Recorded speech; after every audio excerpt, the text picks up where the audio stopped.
Muy buenas tardes a todos, bienvenidos a la tarde de A24, bienvenidos a MMD. Ya estamos arrancando con todo la tarde. Hay mucha información, ahora vamos a hablar de información política, lo que ha sucedido en las elecciones de Neuquén y de Río Negro, si se puede sacar alguna conclusión a nivel nacional, cómo jugaron el gobierno, Juntos por el Cambio y dentro de Juntos la interna Larreta Macri y qué pasó con Javier Milei. Pero vamos a arrancar con el dato que dio el viernes el INDEC de la inflación, y van a ver lo que está pasando incluso con la inflación ahora en abril, que muestra una aceleración muy fuerte de la inflación en 2023 en la Argentina, y evidentemente están todas las luces de alarma, luces rojas yo ya diría, encendiéndose en el tablero de control del gobierno, porque se acelera la inflación sin que haya, a diferencia de lo que ocurrió el año pasado, un shock externo como fue la guerra de Rusia invadiendo Ucrania,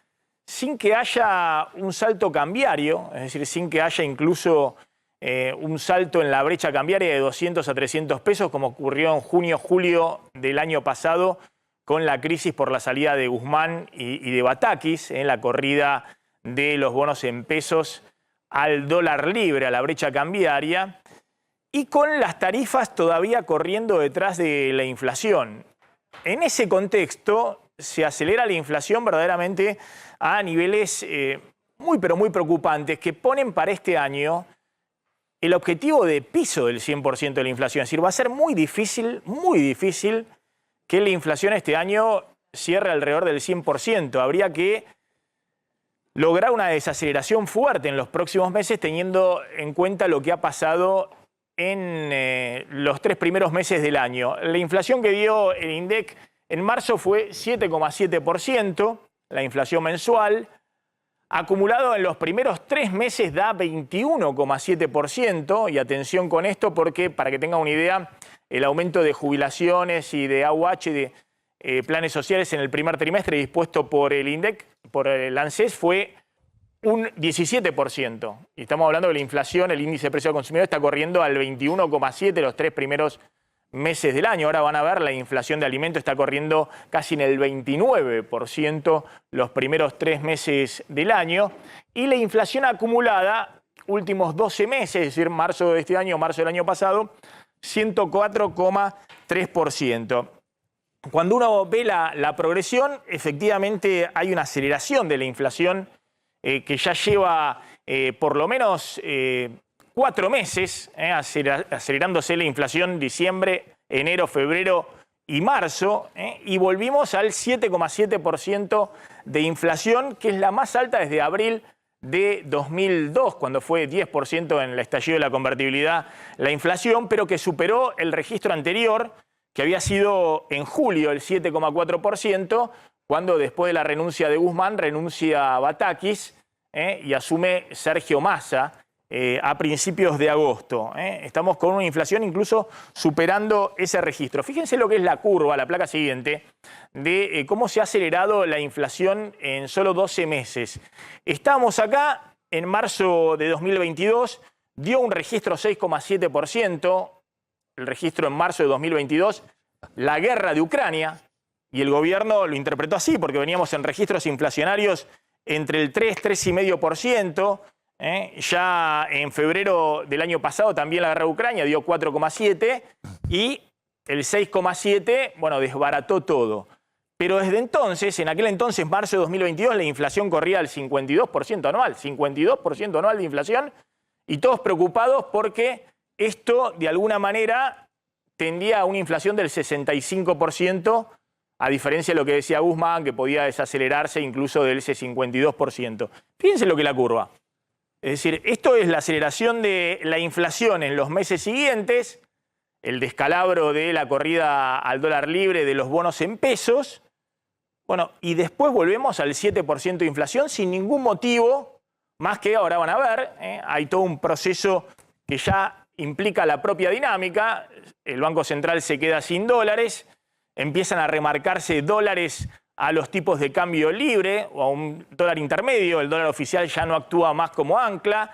El Banco Central no está financiando prácticamente al Tesoro Nacional, pero hay una emisión de pesos, hay muchos pesos dando vuelta porque hay que estallar las tasas de interés y eso significa que el mes de marzo el Banco Central emitió 800.000 millones de pesos de interés del LELIQ para pagarle a los bancos que a su vez se dan vuelta y le pagan a los depositantes. Es decir, hay muchos pesos dando vuelta pese a que se cerró prácticamente el financiamiento monetario del Banco Central al Tesoro y todo eso en un clima de expectativas de que todo va a ir para peor y se desbandan las expectativas y no hay anclas. Y eso lleva a la inflación ahora en el 104%. Miren lo que es la curva, que es la más alta desde 1991. Cuando uno ve lo que ha pasado con la inflación de alimentos, bueno, es verdaderamente todavía más preocupante porque en marzo dio 9,3% la inflación de alimentos. En el primer trimestre acumula 28,2%, insisto, el aumento trimestral de jubilaciones y AUH fue 17%, el de marzo de este año, después de 2 años de pérdidas, tanto de la AUH como de las jubilaciones, y la inflación de alimentos anual está en el 106,6%, es decir, marzo de este año, marzo del año pasado. Pero si uno ve qué está pasando en el Gran Buenos Aires, la situación es todavía peor y ahí está la base electoral del oficialismo. Hay un proceso de demolición de la base electoral del oficialismo en base a la aceleración de la inflación. En marzo dio 9,7% la inflación en el Gran Buenos Aires, capital y Gran Buenos Aires, el área metropolitana, GBA. Primer trimestre del año dio 28,9%, casi 29%, y en el acumulado anual ya corre arriba del 110% anual de inflación de alimentos en el Gran Buenos Aires. Ojo, porque una inflación del 7% mensual es una inflación anual, es un índice compuesto, se va acumulando respecto al mes anterior y en 12 meses es una inflación anual del 125%, una inflación del 7% mensual, que es más o menos el promedio de inflación que hemos tenido en el primer trimestre del año. Pero cuando uno ve qué pasa con la inflación de alimentos, ojo que venimos en un promedio arriba del 9% mensual de inflación de alimentos, y sobre todo en el GBA, y eso anualizado da 180% de inflación. Es decir, hay que salir rápidamente de esta dinámica porque si no, la situación se vuelve verdaderamente muy difícil de controlar. ¿Cuál es la aspiración del gobierno? Bueno, tratar de volver como sea al 6% o menos de inflación. Y para cerrar 100% este año, o un poquito más del 100%, hay que bajar la inflación por lo menos al 5,5% o un poquito menos de acá a fin de año. Es decir, hay que romper el piso del 6% y estar por lo menos instalado en el 5%. Una inflación del 5% mensual, anualizada a 80%, pero acumulaste tanto en la primera parte del año que es fundamental salir de esta dinámica. Y es difícil porque los números están mostrando que en la primera quincena de abril, efectivamente la inflación sigue a este ritmo del orden del 7% mensual. ¿Qué pasó, Claudio, con la inflación según las consultoras privadas en las primeras 2 semanas de abril? Mira, la primera quincena de abril marca la peor quincena o la peor primera quincena del año. O sea, lo que te está marcando es que la inflación se está acelerando, esto es lo que están midiendo las consultoras privadas, pero atención porque en el Banco Central tienen números parecidos, por lo menos en términos de proyección, números parecidos a lo que dio la inflación del mes pasado, con lo cual, bueno, hay mucha preocupación en los despachos oficiales y estos son los números que están midiendo en las consultoras. Primera semana, 2,9%, acá lo habíamos hablado, evaluamos que tal vez tenía que ver, bueno, en las primeras semanas hay remarcaciones de precios lógicas, se dan los ajustes, pero en la segunda semana no aflojó prácticamente, dio 2,5%, con lo cual la primera quincena cerró en el 5,5% en alimentos. Estos son datos de la consultora LSG, constituyéndose en la peor quincena en lo que va del año. ¿Cuáles son los alimentos que se están encareciendo? ¿Cuáles son los que están...? Perdón, ¿ese es el acumulado en la quincena o es en la quincena últimas 4 semanas? No, esto es la primera quincena, 5,5%. Cuando vos tomas las últimas 4 semanas, te da un número parecido a lo que dio el INDEC el otro día, más parecido al 8%. En la primera quincena, acumulado 5,5% alimentos. Esto es alimentos. Sí, estos alimentos, okay. Porque el ESG lo que hace es monitorear lo que pasa básicamente en los supermercados. Entonces hay, digamos... Claro, para alimentos el mes pasado dio arriba del 9%. Claro, por eso. Sí. Entonces, si vos tomás últimas 4 semanas, te da algo parecido a lo del INDEC. El ranking de aumentos de la segunda semana de abril, 5,5% la carne, se movió la carne a pesar de que en el mercado mayorista Cañuelas estuvo estable, la fruta el 3,3% y el pan, que después vamos a estar hablando porque el pan 2,1%, se viene otro aumento importante del pan, importante en este contexto que estamos hablando, no sale el pan de la lógica de fíjense, las mayores subas de alimentos en marzo, un poco lo que venía anticipando Claudio Zlotnik. El pollo, según el INDEC, ¿no? Pollo 26%, huevos 25%, pan de mesa 12,9%, filete de merluza 10,6% y algunos cortes de la nalga, de nalga, cuadril y otros cortes de carne entre 9 y 10%. Es decir que, ojo, porque tenés ahí toda la variedad de la canasta básica. Es decir, si uno dice, bueno, está subiendo el pollo, voy al sustitutivo. No, también viene subiendo muy fuerte la carne, voy al pescado también. Todo el tema de proteínas con huevos también, los farináceos también, los lácteos también. Eso se llama inflación. Es decir, un mes puede subir alguna cosa un poco más en términos relativos, pero viene todo a un ritmo verdaderamente muy, pero muy importante. Y tiene que ver con esto que hablábamos. Si no hay dólares en el Banco Central, no podés anclar precios porque empiezan a remarcarse los precios aunque no devalúes el tipo de cambio oficial o que el dólar oficial vaya por detrás de la inflación, como ocurrió de nuevo en marzo. El dólar oficial fue alrededor del 6% mensual y tuviste una inflación del 7,7%. Empieza a trasladarse todo a precios. Y los pesos que hay dando vuelta en esta economía siguen siendo importantes. Más allá de que todos los salarios están quedando y las jubilaciones detrás de la inflación, hay un mecanismo de creación de pesos endógeno, que es los propios intereses de las LELIQs para pagar a los depositantes en los bancos. Es decir, es una economía que, si bien el circulante, lo que está dando vuelta, supuestamente está perdiendo fuertemente frente a la inflación.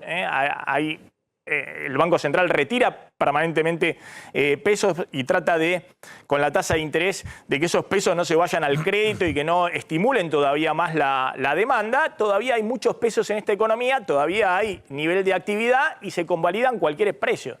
Es decir, los precios que hay igualmente son convalidados también porque la gente pierde la noción de cuáles son los precios de referencia en esta economía. ¿Qué está pasando en este momento en el mercado cambiario? Y me voy al tema político. Un mercado estable en las diferentes cotizaciones del dólar, 400 pesos el dólar paralelo, el blue. Tenés el contado con liqui que se afianza como el dólar más caro del mercado, 407, pero mismo precios que el último viernes. Lo mismo el dólar bolsa, 397 pesos. Por debajo del blue, similar valor que el último viernes. Bueno, fíjense lo que pasó en Neuquén, atención, porque en Neuquén y en Río Negro hubo elecciones en el día de ayer para gobernador y, bueno, todos buscaron prenderse de los ganadores. En Neuquén hubo una sorpresa porque perdió el Movimiento Popular Neuquino, que no había perdido nunca en la provincia desde el retorno a la democracia. Creo que gobernaba desde el año 60 la provincia y obviamente todo el mundo está mirando Neuquén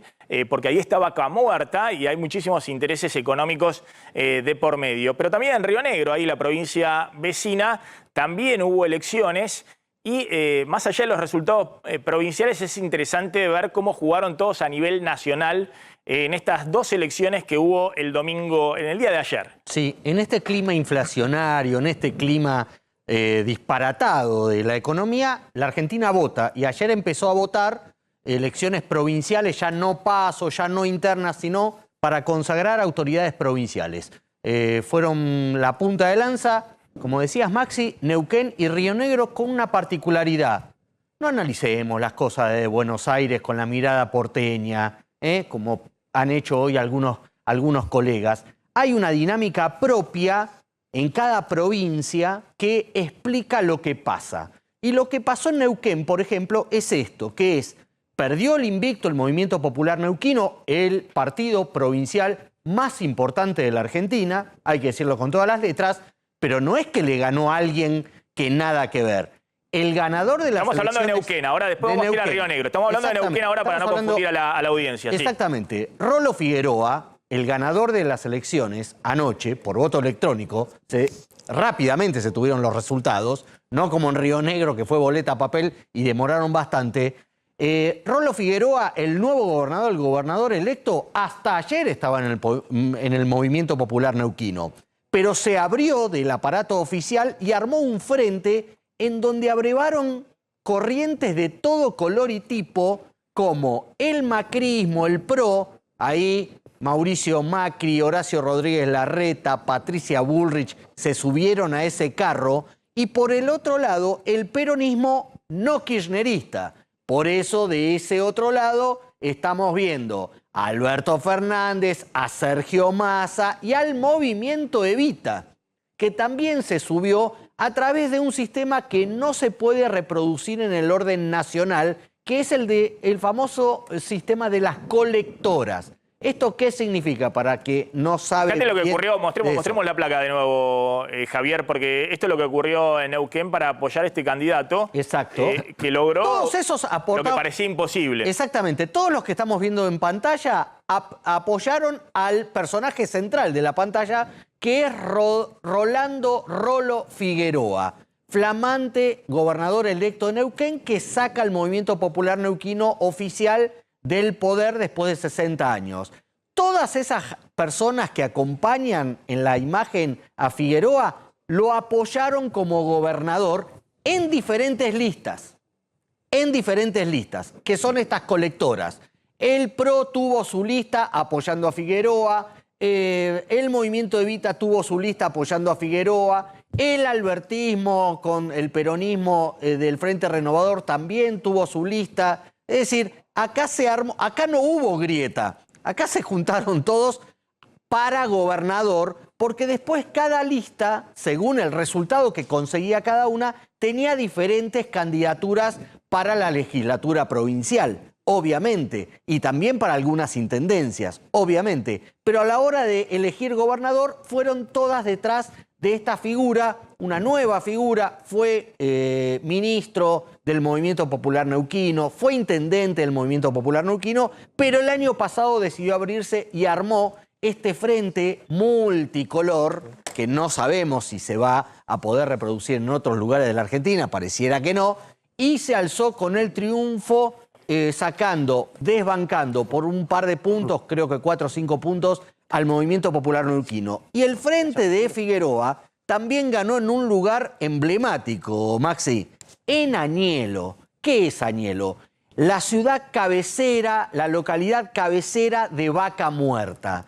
También ahí gobernaba ininterrumpidamente el Movimiento Popular Neuquino y, sin embargo, el candidato de Figueroa se alzó con la intendencia de Añelo, lo cual todos se subieron, por eso hay muchos tweets, se van a encontrar. Si hoy revisan Twitter, nosotros tenemos algunas reproducciones. No solamente que hubo un apoyo, digamos, explícito, y ahora lo van a ver en algunos tweets, y hay algunos dirigentes políticos nacionales que jugaron muy fuerte en términos de apoyo, ¿no? ¿Sí? No abiertamente, pero en las sombras de apoyo. Totalmente, mira. A Rolo Figueroa. Mira, ahí tenemos el tuit de Mauricio Macri de anoche, ¿no? Como nos mostraron los muchachos de la selección en Qatar, estoy más convencido que nunca de que estamos ante un cambio de era. Felicitaciones, Rolo Figueroa, por este histórico triunfo. Pero vamos a tener también a alguien del PRO, como Patricia Bullrich, también felicitando, apoyando, aplaudiendo, ¿no? A Rolo Figueroa, porque efectivamente el PRO de Neuquén se subió como colectora a la candidatura de Figueroa, el flamante triunfador. Veamos otros apoyos también, otras felicitaciones que surgieron en las redes sociales anoche, que para quien no entiende o para quien mira con el ojo tapado, solamente ve un apoyo de Macri, por ejemplo. Bueno, no. También Horacio Rodríguez Larreta felicita, en este caso, en Río Negro, también felicitó en Neuquén, que es de lo que estamos hablando, y también hubo otros apoyos o otras felicitaciones, como las de Sergio Massa, que felicitó al de Río Negro, Alberto Beretilnec, que es originario en el Frente Renovador, pero también al Rolo Figueroa, al de Neuquén. Sí, el mismo que felicitaron Mauricio Macri, Patricia Bullrich, ¿y quién más lo felicitó? Bueno, lo felicitó también el presidente de la Nación. Uno dice, bueno, no, pero por una cuestión institucional. No, el albertismo, o lo que puede decirse que queda del albertismo en pie, también trabajó para la candidatura de Figueroa en Neuquén. Y lo felicita. Y también a Beretilnec, el triunfador de Río Negro. Pero me interesa sobre todo la felicitación del movimiento Evita. Porque es raro para los ojos porteños, insisto, sobre todo algunos que buscan siempre llevar agua para el mismo costado, que gente que acá está dividida, se pelean, discuten, agrietados, sin embargo, en algunas provincias van juntos, como el caso ahí tenemos los tuits del Chino Navarro, uno de los líderes del movimiento Evita, felicitando a Rolo Figueroa, apoyado entre otros por el movimiento Evita, dice el Chino Navarro, con lo cual... Que a mí no me da que dice, que amplió su base electoral abriendo los brazos a grandes acuerdos y que declamó que el poder está en la gente, ¿no? Ojo con esto, obviamente mostremos un poco las colectoras que hay en Neuquén, que no hay esa posibilidad a nivel nacional. No es que estamos diciendo lo apoyar. A ver, algunos lo apoyaron a este candidato llamando a sus empresarios amigos y diciéndolo, ayúdenlo económicamente para financiarlo. Y hay algunos que tienen mucho poder en esa jugada, digamos. De hecho, Sergio Massa, el ministro de Economía, tiene una relación personal muy cercana con Rolo Figueroa y he sabido lo mismo Beretilnec, que es un hombre de él, es uno de los del Frente Renovador que había quedado en las provincias y desde siempre ha jugado muy cercano tanto a Figueroa como a Beretilnec. Pero hay otros que directamente estaban ahí en las listas. Exactamente. Porque, como vos decís, había colectoras. A ver si tenemos ahí a ver si tenemos las colectoras, lista. digamos, cómo se dividió el voto de Figueroa. El 35% que sacó Figueroa es una sumatoria de colectoras que llevaban al candidato a gobernador y entre esos estaban no solamente sectores del PRO o sectores del peronismo no kirchnerista, de Sergio Massa, de la Casa Rosada, sino que también había el Frente Grande, el socialismo. Sí, es decir, fue una coalición amplia para desbancar al movimiento popular neuquino. Y es una de las provincias, Neuquén, donde se rompió Juntos por el Cambio.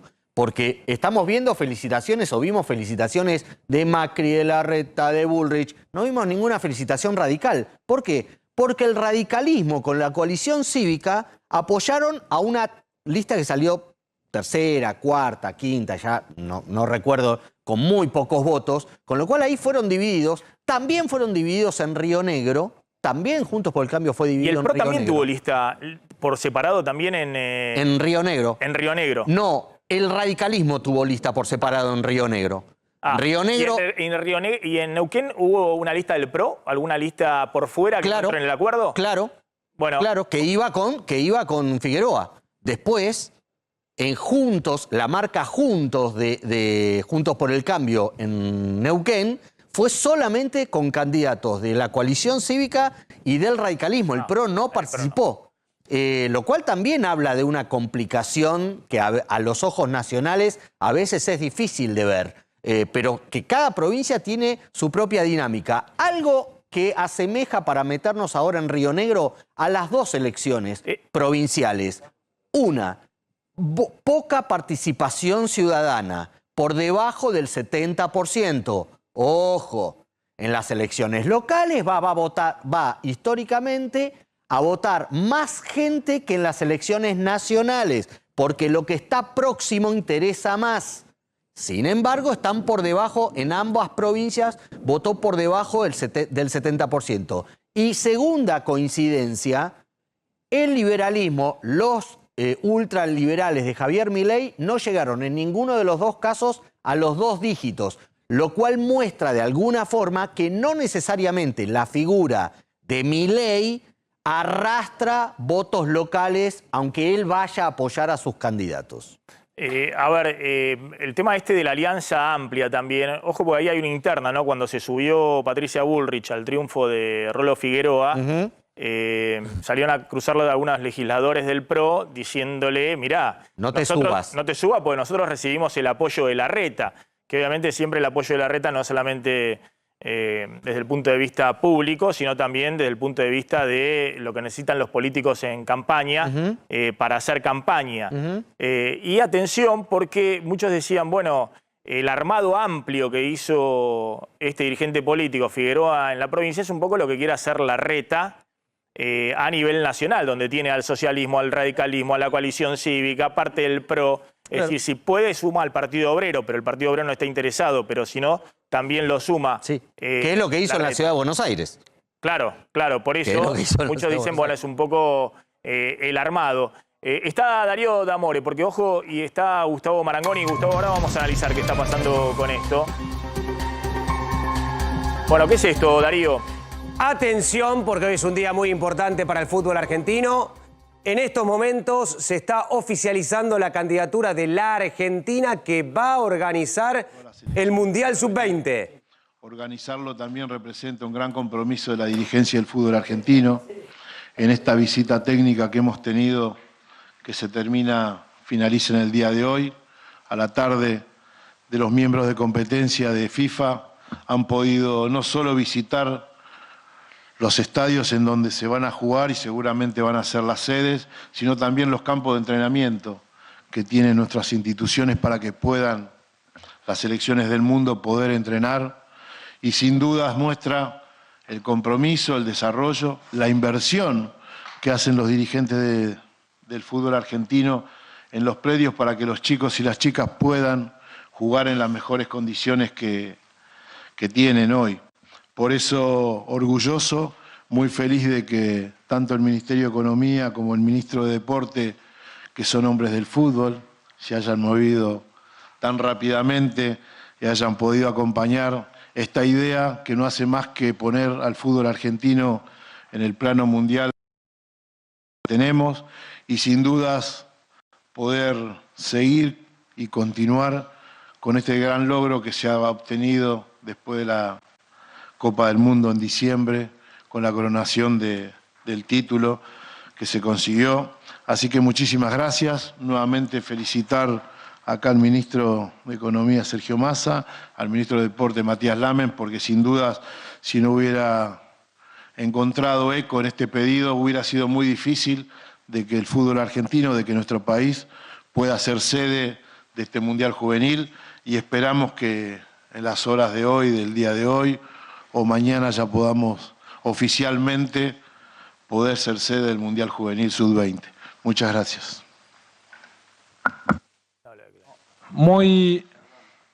Perdón, un minuto, perdón que te interrumpa. Me dicen que antes podemos firmar el beneplácito y apoyo del Poder Ejecutivo Nacional, del Estado Nacional, a la realización del Mundial Sub-20.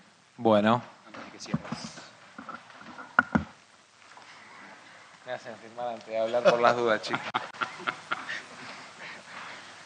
Ahí.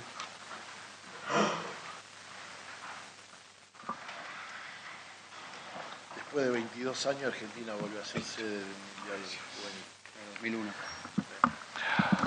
Bueno, muy buenos días para todos y todas. La verdad es que lo primero que quiero es darle la bienvenida al presidente de la Asociación de Fútbol Campeona del Mundo. Para nosotros es un orgullo y sobre todo como gobierno una enorme oportunidad que uno de los eventos más importantes deportivos a nivel mundial se desarrolla en la Argentina, así como a lo largo del Mundial de Qatar lo que hubo fue un proceso previo y el Mundial, decisión y perseverancia de la Casa del Fútbol para sostener un proceso que nos permitió a todos los argentinos gritar después de mucho tiempo campeón. También en este caso hubo por parte de la Asociación del Fútbol Argentino sentido de la oportunidad para hacer valer el campeonato de Argentina y para hacer valer la oportunidad que representa organizar un mundial como es el Mundial Sub-20. Así que a todo el Comité Ejecutivo y al presidente de la AFA, felicitaciones porque los dirigentes construyen sobre la base de decisión, de perseverancia, sobre los proyectos, pero también sobre la base de aprovechar las oportunidades en beneficio, en este caso, del fútbol argentino y de un país. ¿Por qué digo de un país? Porque la organización de un evento como este no solamente representa la oportunidad de que tengamos a las selecciones más importantes del mundo disputando una Copa del Mundo, con lo que eso significa, sino también porque representa desde el punto de vista económico y desde el punto de vista de la marca país una enorme oportunidad. La oportunidad de mostrar la Argentina al mundo con sus bellezas naturales, y será un trabajo que Turismo y Deportes tendrá que hacer. La oportunidad de mostrar como gobierno nosotros la capacidad de organización, acompañando a la Asociación del Fútbol Argentino, como nos hemos comprometido en la firma de los avales ante la FIFA, y la oportunidad también de mostrar de alguna manera qué es nuestro país al mundo, pero también la oportunidad económica de recibir miles de turistas, de generar divisa, de generar trabajo, de recibir tecnología que los organizadores a nivel internacional traen para el desarrollo de este evento. Y obviamente en ese sentido aspiramos a que los gobiernos provinciales y las distintas subsedes de alguna manera cumplan también su parte y estemos a la altura de la oportunidad que representa organizar un mundial como este. Confiamos plenamente en la AFA y en su capacidad de organización para llevar adelante este evento.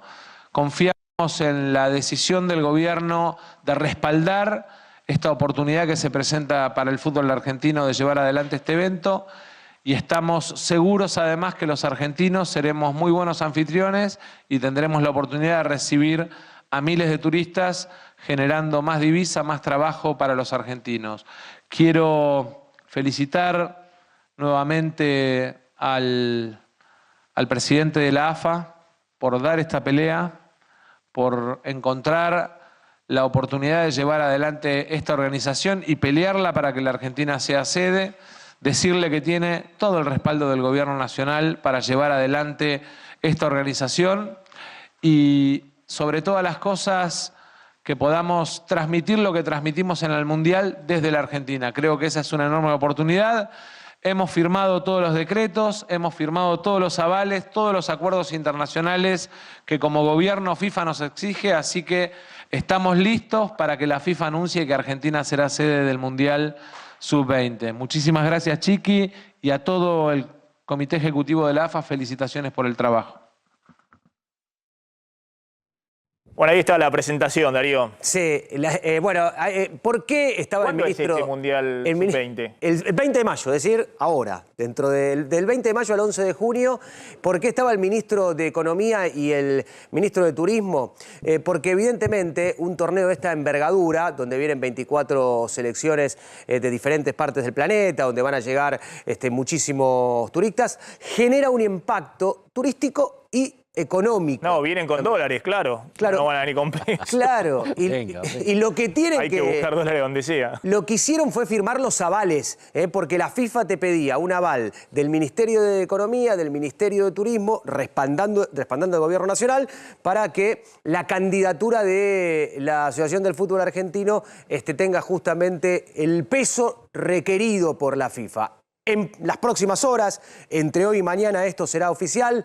La Argentina va a organizar el Mundial Sub-20, como lo hizo en el 2001, cuando se terminó consagrando campeón. Y esto tiene también un marco deportivo al que hay que darle. La Argentina es el país del planeta con más títulos mundiales Sub-20. 6 en total. Fueron campeones del mundo y levantaron la copa. Maradona, Messi, Kun Agüero, y la esperanza es que ahora la levante Alejandro Garnacho, la figura del Manchester United, que ahora, una vez que se oficialice que la Argentina organice el Mundial, tendrá que ir a golpearle la puerta a los dirigentes del Manchester United y decirles, ¿saben qué? Yo quiero ir a jugar el Mundial a la Argentina. Y ahí veremos la respuesta. Pero digo, sí, el propio jugador, el club está obligado a cederlo, pero el propio jugador tiene que hacer fuerza para ir a jugar el Mundial. Darío, brevemente, ¿y esto se organiza tan rápidamente porque se bajó a último momento Indonesia como sede? Claro, se bajó Indonesia por cuestiones políticas, porque no aceptaba que deportistas israelíes vayan a jugar el torneo. Israel se había clasificado deportivamente y la FIFA entonces acuerda con Indonesia sacarle el Mundial. Seguramente en algún otro momento habrá algún tipo de compensación. Y aparece la Argentina, que se había quedado afuera en lo deportivo sorprendentemente en el torneo sudamericano, con Mascherano, que luego Mascherano renunció. Mascherano era el técnico y Mascherano vuelve a dirigir a este equipo que además, insisto, de los jugadores que disputaron el sudamericano tendrá las figuras argentinas que juegan en Europa. No sé, está Carboni, por ejemplo, jugando en el Inter, Paz jugando en Real Madrid, el caso de Garnacho. Es decir, de no jugar el torneo, Maxi, a ser candidato, a ser favorito por el peso de las individualidades y de la historia que tiene la Argentina. Otra muy buena maniobra, rápido, además de reflejos, del presidente de la AFA, de Claudio Chiqui Tapia, y a la FIFA también le sirva, ¿no? Que le sirve que el campeón del mundo a nivel mayores dispute el torneo sub-20, el Mundial sub-20, que se juega pocos meses después de lo que ocurrió en Qatar. Así que bueno, gracias, todo Darío. Redondito. Gracias, Darío. No, y además con el dólar 400, todo lo que vengan le va a salir regalada a la Argentina, y la Argentina necesita los dólares hoy más que otra cosa, ¿no? Cualquier dolarcito que entre adicional, les vamos a contar qué está pasando con el tema sequía y la posición del Fondo Monetario después de la cumbre de la semana pasada. Vuelvo al tema político. Gustavo Marangoni, bueno, ¿qué estás viendo en la elección de Neuquén? Y ahora vamos a la elección de Río Negro. Más apropiado aquello de que la victoria tiene 1000 padres, claro, y la derrota uno solo, ¿no? Porque de lo que pasó entre Leu, nadie se hace cargo de lo que pasó en el Neuquén, están todos anotados. De todas maneras, me cuesta a lo mejor tratar de sacar algunas pistas respecto de lo que puede pasar en la Nacional por la foto de ayer.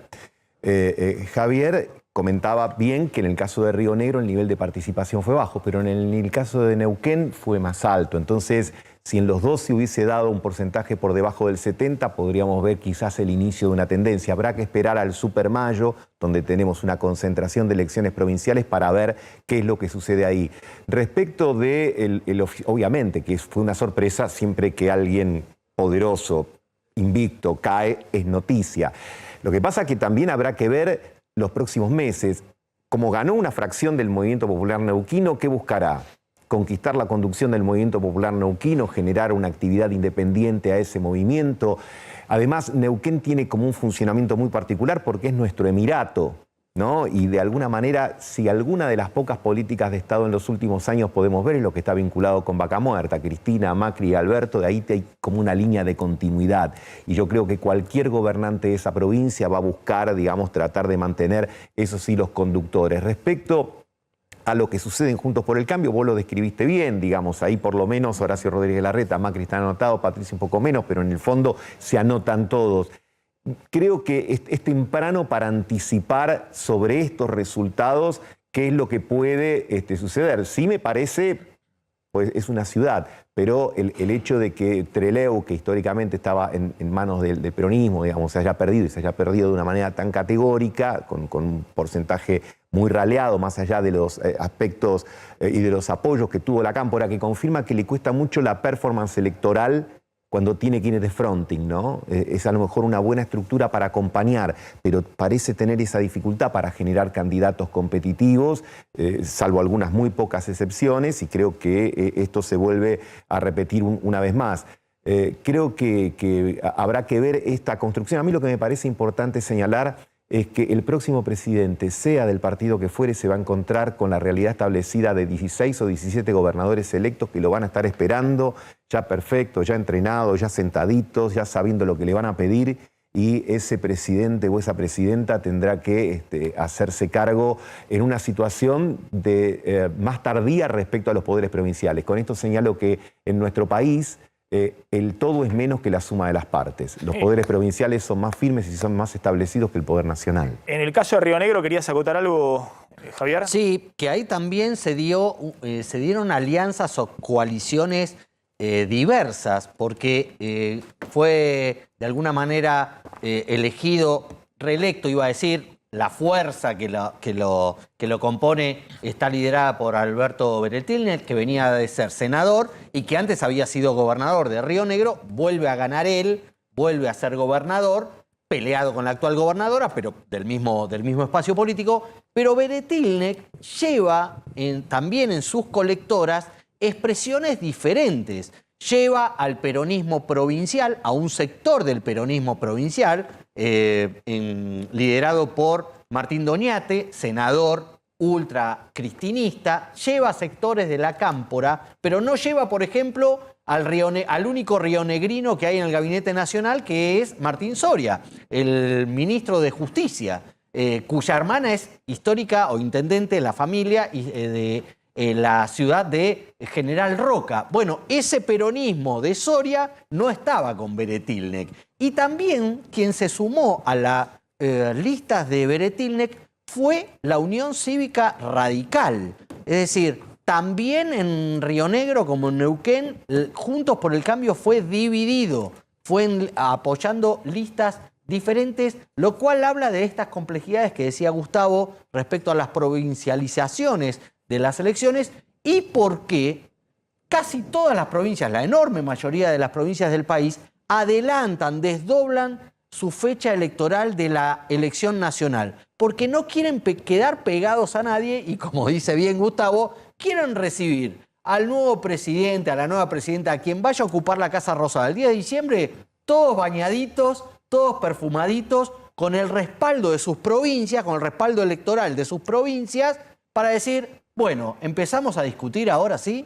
Una sola cosa, ¿no? Respecto a los candidatos de Milei que quedaron muy rezagados en Neuquén y en Río Negro. En Neuquén, bueno, finalmente ganó el candidato opositor Rolo Figueroa con esta coalición amplia. Pero era una elección muy cerrada. ¿Y cuánto sacó el candidato de Milei? 8, creo. Sí, 8 puntos. puntos y algo, Sí. casi 8. 8 puntos, bueno. ¿Sacó? Sí, no está mal. No, pero digo, una lista opositora que podría haber definido. No pasó nada, digamos, porque... Pero, digo, respecto al rol de los candidatos de Milei, de alguna manera ayudando al oficialismo en la división opositora. Sí. De todas maneras, terminó ganando el candidato opositor. Y respecto a Beretilnec, que ganó con 12 puntos de diferencia, ganó muy bien, ¿cuánto sacó el candidato de Milei ahí en Río Negro?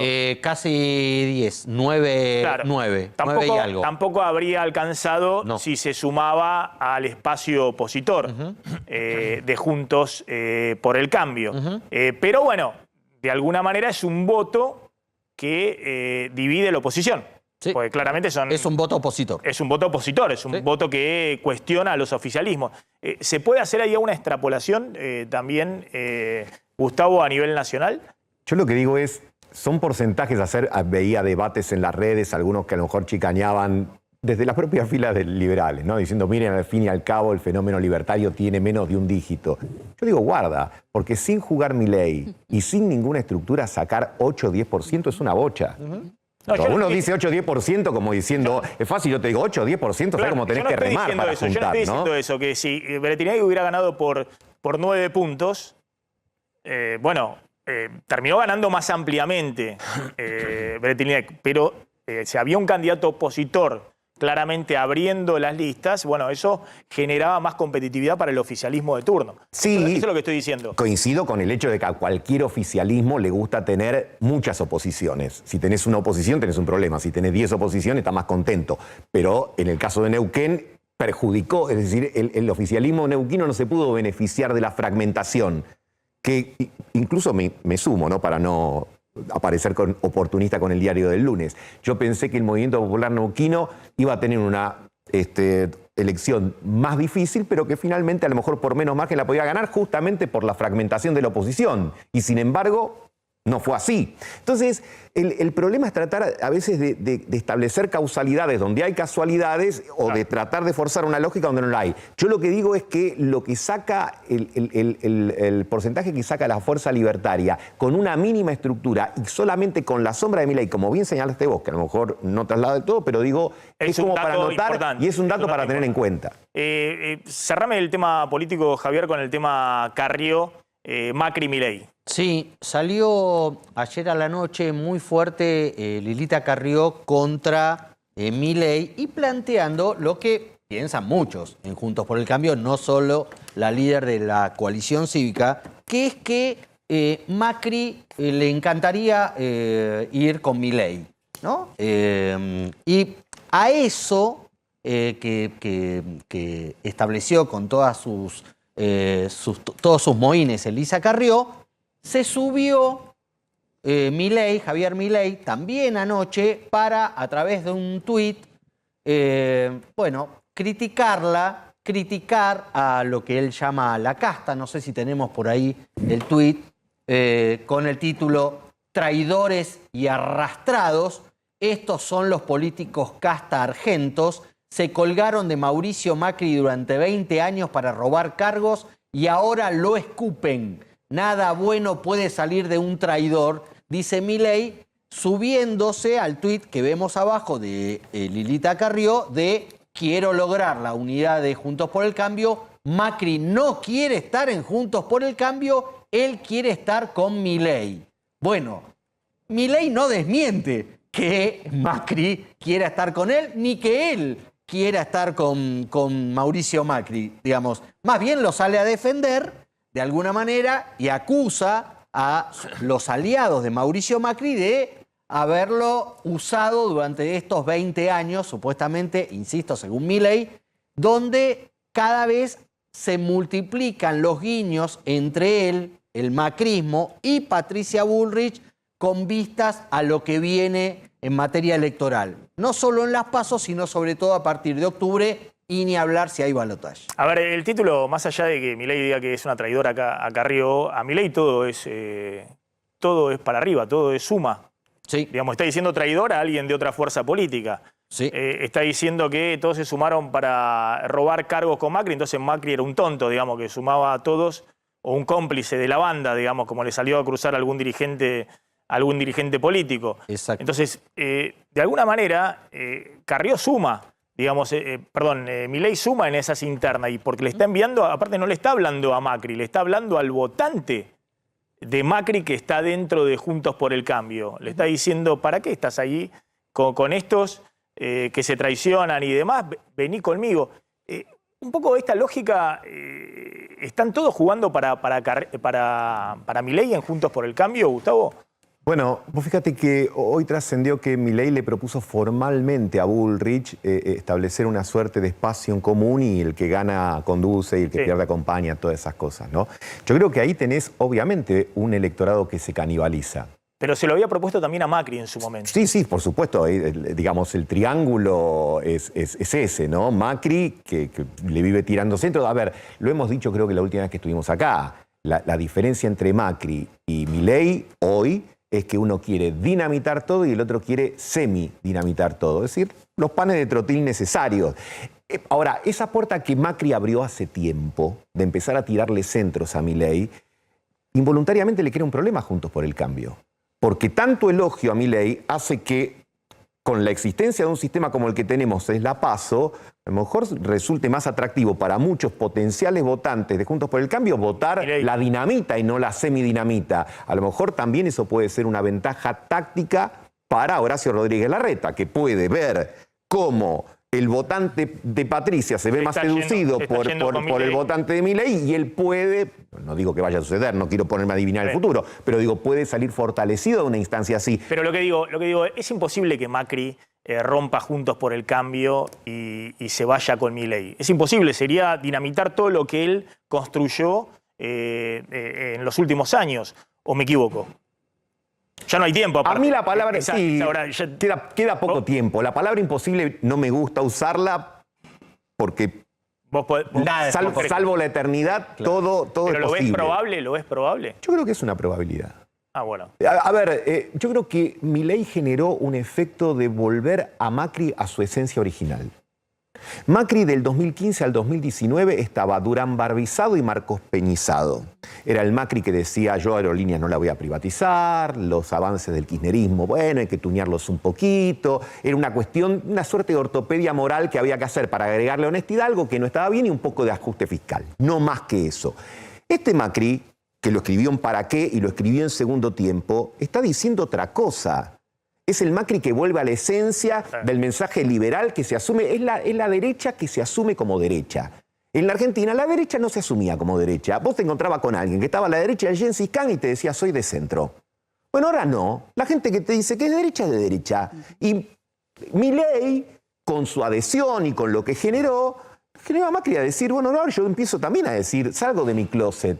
Salgo a decir lo que realmente desde el comienzo, porque recordemos que el Macri del 2003, del 2005, del 2007 tenía un discurso muy emparentado. Desde el punto de vista práctico, digamos, Macri es un político que ha construido un partido político, ha fundado que se llama el PRO y que está dentro de Juntos por el Cambio. Eso significaría implosionar toda la estructura política que vino construyendo en los últimos años, que no solamente lo involucran a Larreta en la ciudad de Buenos Aires, sino que ocurre lo mismo en Córdoba, donde el radicalismo tiene un peso, ocurre lo mismo en Corrientes, ocurre lo mismo en distintas estructuras en todo el país. Ahora, ¿vos crees que eso es factible en el próximo mes y medio? Yo digo que no lo elimino como posibilidad porque ¿por qué él habla de la importancia del para qué? Él está poniendo el objetivo por arriba del instrumento. Él está diciendo, si no somos el cambio, no somos nada. Si tiene un mensaje tan... Yo digo que Macri está en su etapa idealista. Y uno, a veces me miran así y dicen, el idealismo no es solo de izquierda, la derecha también tiene ideales y tiene posiciones idealistas, que uno no las comparte es otra historia. Entonces yo digo, él está en su etapa idealista, está en la etapa de decir, semidinamitemos todo, vayamos por una Argentina, etcétera, y si a lo mejor siente que el instrumento lo limita para eso y tiene las posibilidades de conformar un nuevo polo, yo imposible no lo pongo, a lo mejor menos probable, pero no imposible. Tal vez hay más probabilidades de que no sea Macri el que rompa, sino Patricia Bullrich, que tiene una historia de muchas rupturas políticas, no ha fundado Juntos por el Cambio, no ha fundado el PRO, viene de otro palo, de hecho llegó de la mano de Lilita Carrió y después se fue abriendo y armó su propia agrupación. Pero me parece que esto que acaba de decir Milei hace un rato, que vos lo mencionabas, Gustavo, que es la posibilidad de una interna, él le propone formalmente a Patricia Bullrich ir a una interna juntos. Si ella gana, yo acompaño, dijo Milei hace minutos. Si ella gana, yo acompaño. El que gana conduce, el que pierde acompaña. Yo quiero ver si Patricia Bullrich, que se acaba de pedir licencia en la presidencia del PRO, que está viendo que tiene complicaciones en el armado nacional porque le ha ganado de mano y tiene una mayor estructura al gobernar la ciudad. Larreta. Horacio Rodríguez Larreta, quiero ver si no se tienta Bullrich. Eso es otra cosa. Quiero ver si no se tienta Eso es otra cosa, que además este tipo de cosas además le sube el precio a Bullrich en la interna, digamos, en la negociación interna. Ahí habrá que ver quién contiene, digamos, quién la contiene, pero eso es otra cosa. Pero bueno, veremos qué pasa en el próximo mes y medio. Gustavo, gracias, muy amable, vos, como siempre. Vamos a ir a la tanda. Cuando volvamos vamos a hablar un poquito qué está pasando con el caso de Sebastián Villa. Natalia. Sí, hoy empieza el juicio, ¿no? Empezó ya el famoso juicio de Sebastián Villa por el caso de lesiones ocurrido en la pandemia. ¿Te acordás? Tiene además otra causa. Finalmente el juicio llegó. Van a ser 3 días entre hoy y el día miércoles para que sepamos si Sebastián Villa es o no condenado por violencia de género. Y vamos a ver qué está pasando con este tema de la inflación y cómo queda la discusión salarial después de esta aceleración muy fuerte de la inflación. Herramientas Nebraska, 30 años de trayectoria, encontrarlas en tu ferretería más cercana. Las mejores herramientas del mercado. Herramientas Nebraska las puedes encontrar también en...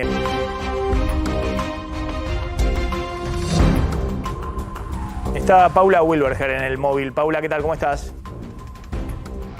¿Cómo estás? Muy buen mediodía. Estamos en los tribunales de Lomas de Zamora, donde desde las 11:30 de la mañana se está llevando adelante la primera audiencia, la primera jornada del juicio contra Sebastián Villa, quien está sentado en el banquillo de los acusados junto a su abogado, el doctor Apolo. Detrás de él, sus familiares, está su mamá presente aquí. Y la primera persona en declarar en este juicio es justamente Daniela Cortés, que lo está haciendo desde Colombia vía Zoom. Ella Villa ahora terminó porque se pasó a un cuarto intermedio de unos 10 minutos y una vez que se reanude esta audiencia van a pasar a la etapa de ver videos y fotos que ella aportó en su momento cuando estaba representada por Fernando Burlando con justamente pruebas que demuestran las agresiones físicas. ¿Qué dijo ella? Más o menos hizo un raconto de todo lo que ya había declarado, pero agregó e hizo mucho hincapié en que cuando él tomaba alcohol, la cosa se descontrolaba terriblemente y se ponía extremadamente violento, que las discusiones eran reiteradas y que el alcohol agravaba muchísimo su estado de exacerbación y de violencia, precisamente. Ella llega acá no como particular damnificada, porque desistió de ese rol después de que firmaran un acuerdo extrajudicial y gracias a este acuerdo él pudo volver a Boca, pudo volver a jugar. Y mientras tanto, este proceso siguió su curso en la justicia. Paula, la sumo a Natalia Bolosín. Sí. Sí. No, por favor, Sí, completa. Son 30 testigos los que están previstos que presten declaración aquí a lo largo de estas 3 audiencias. Lo que manifestó el abogado de Villa es que no va a hacer preguntas, por lo menos en esta instancia, pero que ella tiene que quedar a disposición por si, en las demás audiencias, por si quieren reanudar o retomar estas declaraciones por Zoom. La sumo a Natalia Bolosín. Natalia. Maxi, sí, bueno, recordemos este es el caso que comenzó en abril de 2020, ¿te acordás? En plena pandemia aparecen unas fotos y videos que Daniela Cortés, en ese momento la pareja de Villa, cuelga directamente en su Instagram. En ese momento se activa el protocolo que Boca tenía, que no era escrito, digamos, no había nada formal que pudiera ayudar a que la víctima pudiera tener un apoyo del club o a que él dejara de jugar o lo que fuere. Boca sacó un comunicado, no sé si te acordás, en ese momento bastante para el olvido. Comienza entonces, se activa esta causa penal. En el marco de esto también apareció un acuerdo civil. Ella, por eso, como decían recién en el móvil, no está presente en ese juicio. Es una causa del fiscal contra Villa, digamos, el Estado contra Villa por lesiones leves agravadas por violencia de género y amenazas coactivas. Tiene una pena de hasta 6 años de prisión.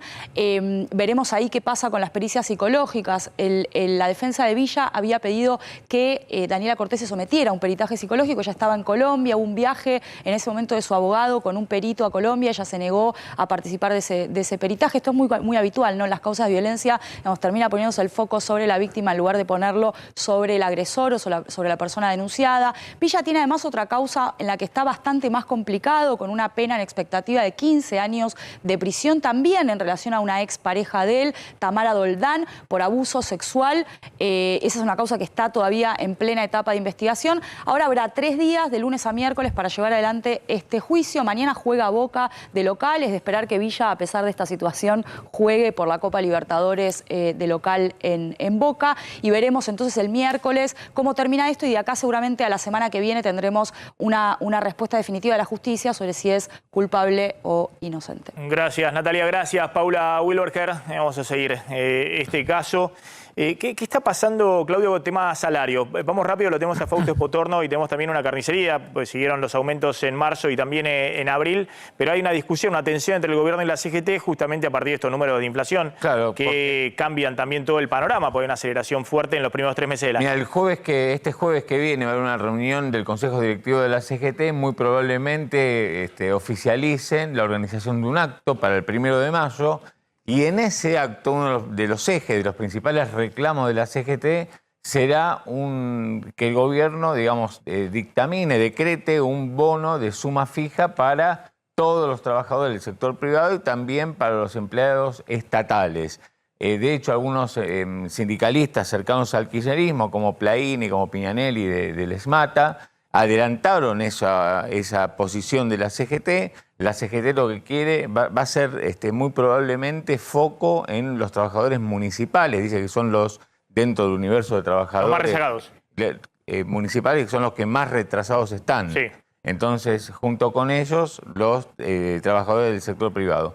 Kelly Olmos, en las últimas horas, reiteró cuál es la posición del gobierno nacional, que la viene sosteniendo, y que es que no haya un bono de suma fija, que las empresas no quieren obligar a las empresas a pagar un bono de suma fija. Dijo que una mayor nominalidad, textualmente, no es con mayor nominalidad que vamos a resolver este problema. Suponer que a una sola medida la situación se puede resolver. Bien. Esto de que los salarios queden rezagados respecto a la inflación, bueno, está equivocado. Eso dice la ministra de Trabajo, un poco adelantándose de lo que será este jueves la posición de la CGT. Está Fausto Potorno del Estudio Ferrere. Fausto, ¿qué tal? ¿Cómo estás?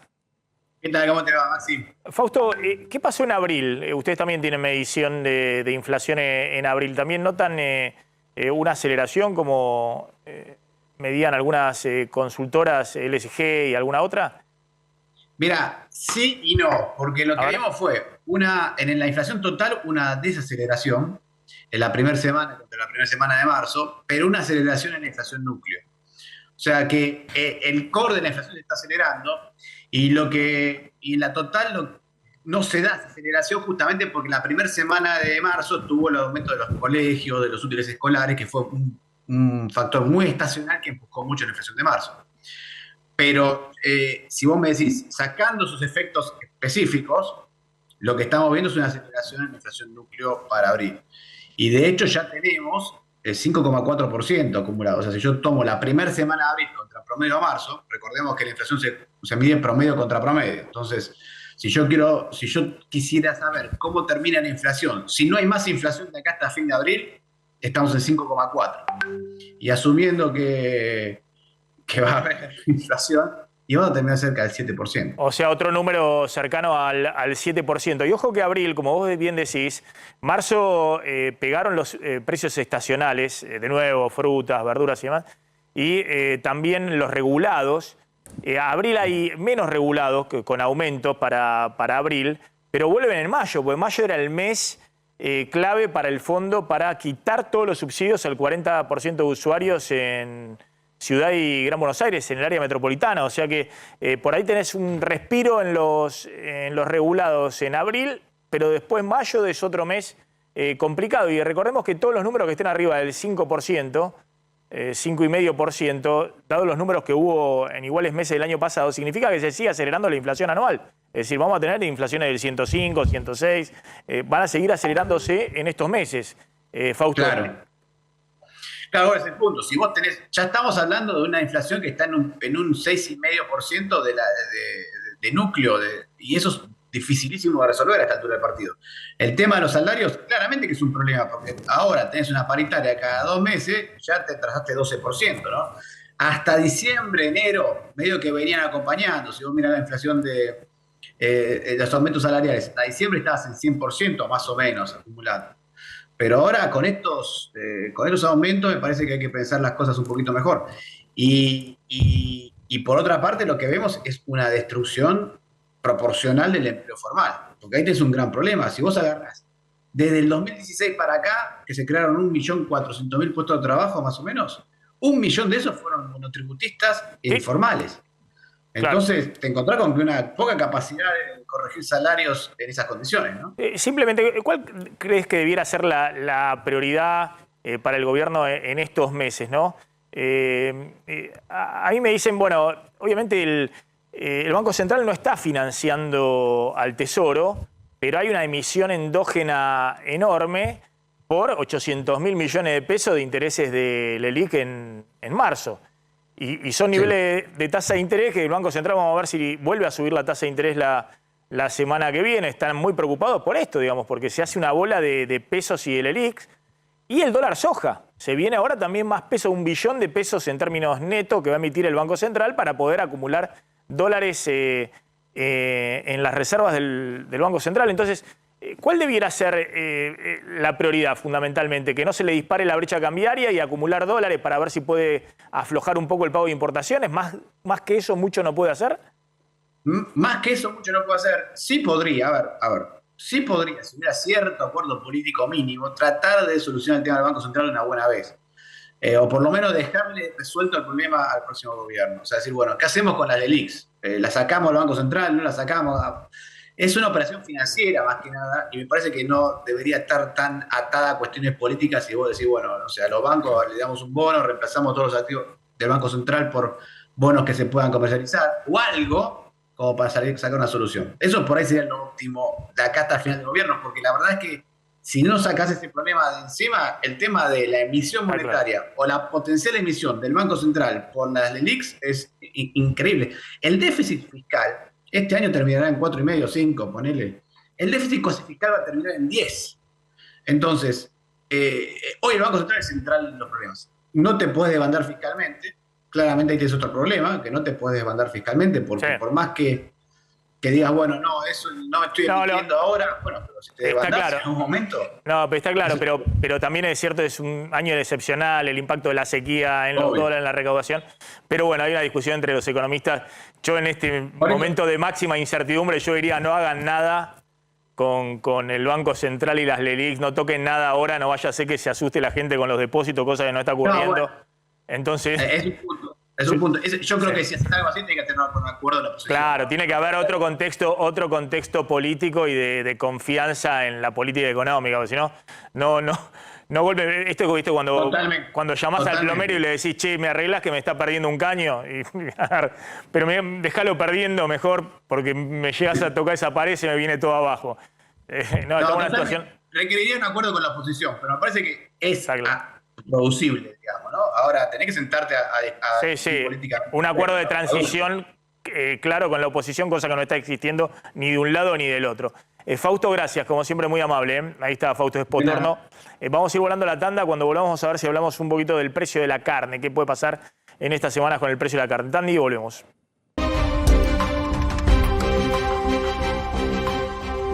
Bueno, decíamos, la carne también aumentó alrededor del 10% en marzo. Había tenido un aumento muy fuerte en febrero. 35 en febrero, 10% en marzo. ¿Y qué está pasando ahora en abril? Tenemos ahí el móvil en una carnicería. Está ahí nuestro móvil y está en la carnicería para poder efectivamente... hablar, porque hubo aumento de distintos cortes, ¿no, Claudio? Claro, sí. La carne promedio 10%, sobre todo los cortes populares. También en el caso del pollo, que salvo la semana pasada que a nivel mayorista se detuvo, vienen con incrementos en 100 días, 100% en el pollo. Y la semana pasada, bueno, paró de subir. Ahora, en el caso de la carne, a pesar de las bajas, una baja del 5 o 6% en el mercado mayorista, en los minoristas, en las carnicerías, en los supermercados, hubo aumento promedio del 10%. A ver, está Gonzalo Hernández, dueño de una carnicería y pollería. Gonzalo, ¿qué tal? ¿Cómo estás? ¿Qué tal? Buenos días. ¿Cómo estás, Maxi? ¿Todo bien? Bien. Bueno, ¿qué estuvo pasando en estos días con el precio de la carne? No te llevo a escuchar en este momento. ¿Qué estuvo pasando en estos días con el precio de la carne?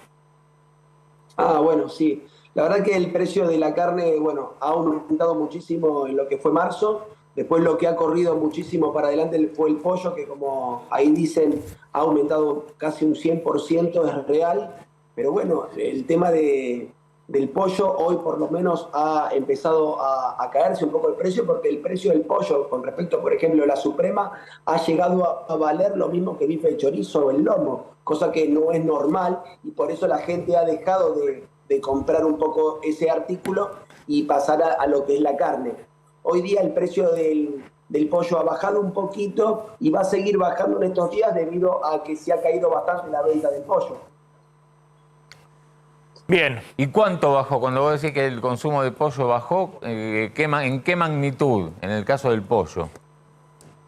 Y el pollo bajó un 30-40% en la última semana, y eso ha hecho que el precio del pollo empiece a caerse nuevamente, porque los proveedores han empezado a bajar el precio debido a la producción que tienen, que hay un sobrante, y al empezar a bajar un poco el precio, la gente vuelve a comprar nuevamente. Pero estamos hablando de que el pollo aumentó un 100%, claro, y que solamente retrocedió un 20% en este momento. Va a seguir bajando, y yo calculo que va a bajar hasta... Del 100 que aumentó va a bajar a un 50, porque si no va a seguir sobrando. Claro, claro. Ahí puede haber un alivio, ¿no? Y claro, y en el caso de la carne, que en el mercado mayorista lo que pasó en las últimas semanas fue que se moderó, digamos, que incluso bajó en el mercado mayorista. En las carnicerías, ¿qué va a pasar? ¿Va a haber también una pequeña baja o no?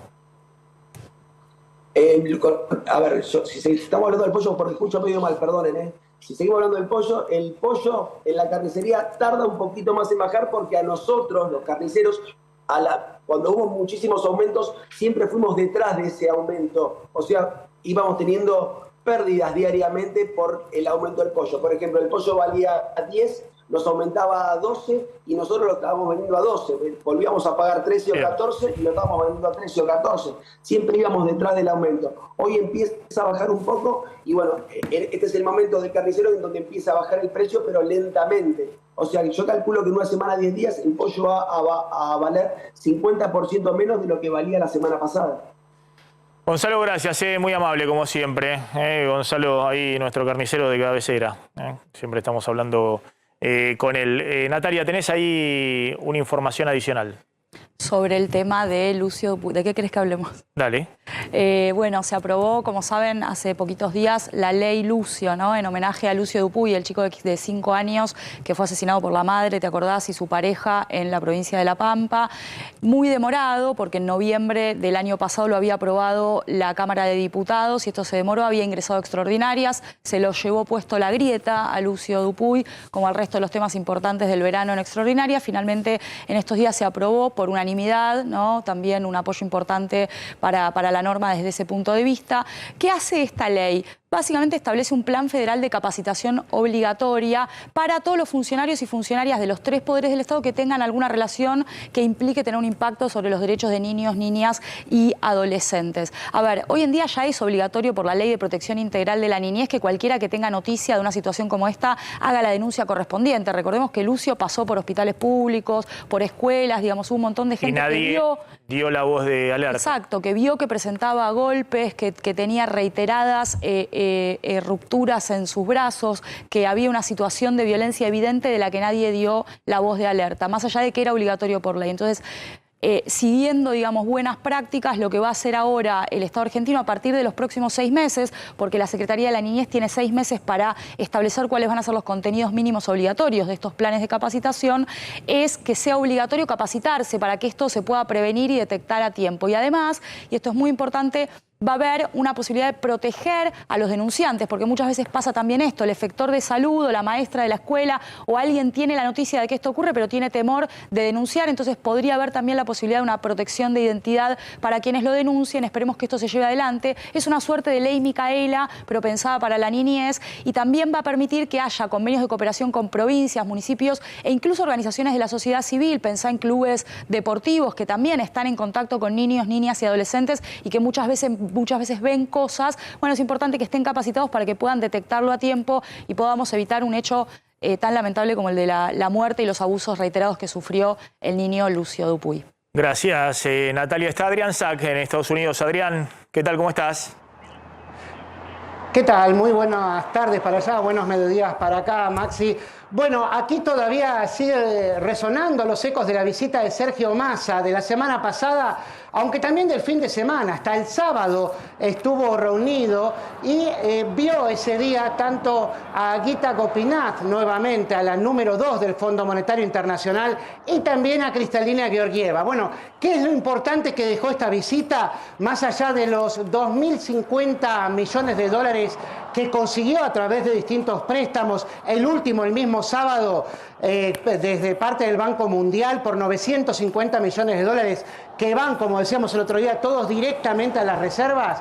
Bueno, consiguió que muchas de las agencias de noticias que distribuyen las noticias entre los principales medios económicos de aquí dijeran que la Argentina está muy cerca de renegociar más del paquete con el Fondo Monetario Internacional que las metas de reservas, ¿no? Habría otros puntos que se estarían tocando, ¿no?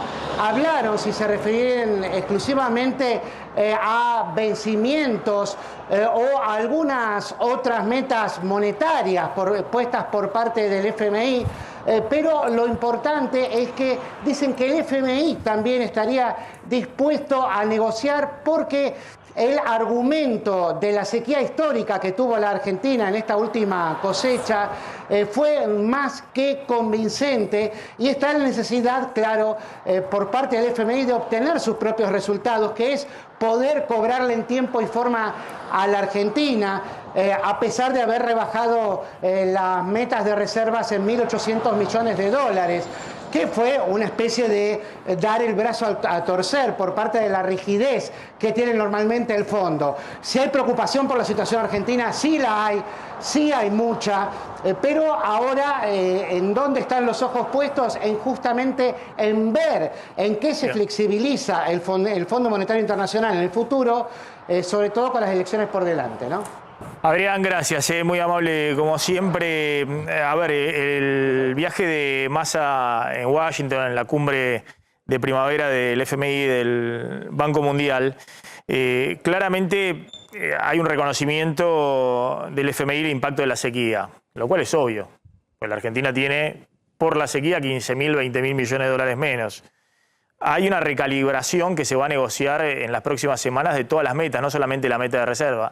Lo cual es obvio. ¿Qué va a hacer el FMI? ¿Nos va a poner en default con el fondo, incumplimiento del programa en medio de un programa económico que ellos mismos plantearon y en una campaña electoral donde están tratando de que el gobierno llegue a diciembre?